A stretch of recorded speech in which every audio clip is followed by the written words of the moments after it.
दोस्तों, आज मैं एक ऐसी कहानी सुनाने जा रहा हूँ। यह आपके शरीर के अंदर रोंगटे खड़े कर देगी। जो बच्चे जो ये सोचते हैं कि मैं अपाहिज हूँ, मैं जिंदगी में कुछ नहीं कर सकता, मैं वादा करता हूँ अगर आपने मेरी यह वाली स्टोरी सुन ली तो आपके जीवन में आत्मशक्ति इस तरीके से भर जाएगी कि आप जिंदगी में कुछ भी कर सकते हो। तो चलिए वीडियो को स्टार्ट करते हैं। यह स्टोरी है मेरी ताकत। यह एक हर अपाहिज बंदे की एक ताकत बन सकती है स्टोरी। तो इस स्टोरी को देखना। जापान के एक छोटे से कस्बे में रहने वाले 10 वर्षीय ओकायो को जूडो सीखने का बहुत शौक था। जापान में एक ओकायो नाम का लड़का रहा करता था। उसको जूडो सीखने का बहुत शौक था, पर बचपन में हुई एक दुर्घटना में उसका बायां हाथ कट जाने के कारण उसके माता पिता उसे जूडो सीखने की आज्ञा नहीं दिया करते थे। कहीं ऐसा ना हो कि उसको कुछ हो जाया करता, इसलिए घर वाले उसको आज्ञा नहीं दिया करते थे। पर अब वो बड़ा हो रहा था और उसकी जिद भी बढ़ती जा रही थी। लास्ट में क्या हुआ, माता पिता को झुकना ही पड़ा और वो ओकायो को नजदीकी शहर के एक मशहूर मार्शल आर्ट्स गुरु के पास ले गए और वहां पर उसका दाखिला करवा दिया। गुरु ने जब ओकायो को देखा तो उन्हें अचरज हुआ कि बिना बाएं हाथ का यह लड़का भला जूडो क्यों सीखना चाहता है। तो गुरुजी ने ओकायो से पूछा, तुम्हारा तो बायां हाथ ही नहीं है, तो भला तुम और लड़कों का मुकाबला कैसे करोगे? यह बताना तो आपका काम है गुरुजी। यह वाली बात ओकायो ने कहा।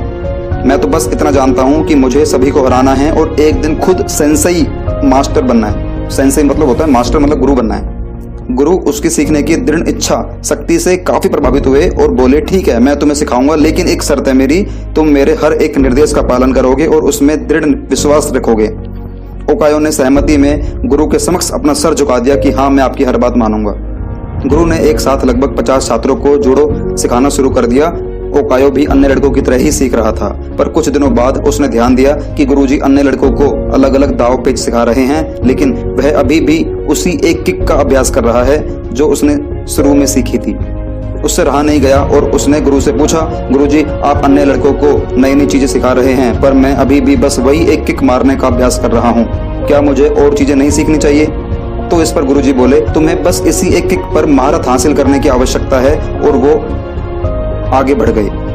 ओकायो को विस्मय हुआ, पर उसे अपने गुरु में पूर्ण विश्वास था और वह फिर अभ्यास में जुट गया। समय बीतता गया और देखते देखते 2 साल गुजर गए, पर ओकायो उसी किक का अभ्यास कर रहा था। एक बार फिर ओकायो को चिंता होने लगी और उसने गुरु से पूछा, क्या अभी भी मैं बस यही करता रहूंगा और बाकी सभी नई तकनीकों में पारंगत होते रहेंगे? गुरुजी बोले, तुम्हें मुझ में यकीन है तो अभ्यास जारी रखो। ओकायो ने गुरु की आज्ञा का पालन करते हुए बिना कोई प्रश्न पूछे अगले 6 साल तक उस एक किक पर अभ्यास जारी रखा। सभी को जूडो सीखते हुए 8 साल हो चुके थे कि तभी एक दिन गुरु जी ने सभी शिष्यों को बुलाया और बोले, मुझे आपको जो ज्ञान देना था वो मैं दे चुका हूँ आप सभी को, और अब गुरुकुल की परंपरा के अनुसार सबसे अच्छे शिष्य का चुनाव एक प्रतिस्पर्धा के माध्यम से किया जाएगा और जो इसमें विजयी होने वाले हैं, जो भी इसमें विजयी होगा उसको सेंसेई की उपाधि में सम्मानित किया जाएगा। सेंसेई मतलब गुरु की उपाधि में सम्मानित किया जाएगा। अब क्या हुआ, प्रतिस्पर्धा आरंभ हो गई। गुरुजी ओकायो को उसके पहले मैच में हिस्सा लेने के लिए आवाज दी कि ओकायो जाओ पहले मैच में हिस्सा लो और उसमें जाकर आप विजय हासिल करो। ओकायो ने लड़ना शुरू किया और खुद को आश्चर्यचकित करते हुए उसने अपने पहले 2 मैच बड़ी आसानी से जीत लिए।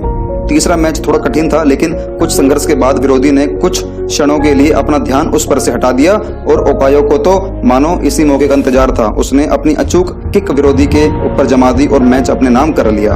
अभी भी अपनी सफलता से आश्चर्य में पड़े ओकायो ने फाइनल में अपनी जगह बना ली थी। इस बार विरोधी कई अधिक ताकतवर, अनुभवी और विशाल था। देखकर ऐसा लगता था कि ओकायो उसके सामने 1 मिनट भी टिक नहीं पाएगा।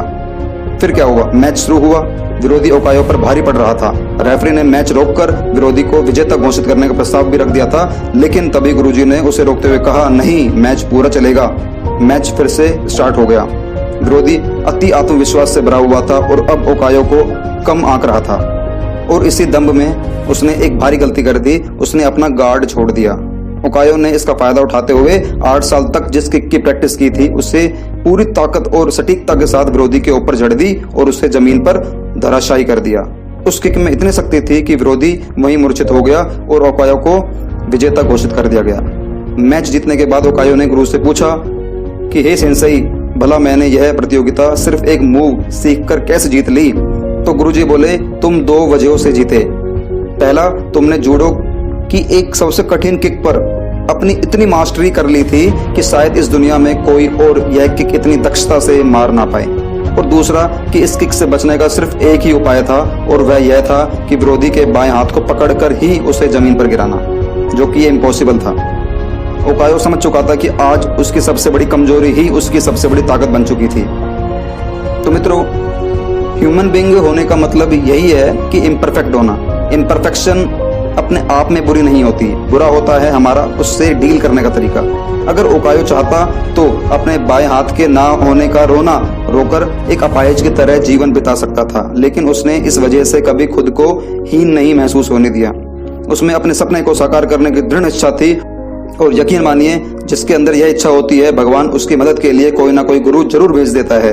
ऐसा गुरु जो उसकी सबसे बड़ी कमजोरी को ही उसकी सबसे बड़ी ताकत बनाकर उसके सपने साकार कर सकता है। तो मैं आज की वीडियो में इतना ही बोलना चाहूंगा कि अगर आपके अंदर इच्छा है, शक्ति है कुछ कर दिखाने की, तो आपको कोई नहीं रोक सकता है, चाहे भले ही आपके शरीर में कोई भी जान ना हो। अगर आपके अंदर इच्छा है तो आप जिंदगी में हर एक चीज हासिल कर सकते हो जिसकी आप लोगों ने कभी भी कल्पना नहीं करी होगी।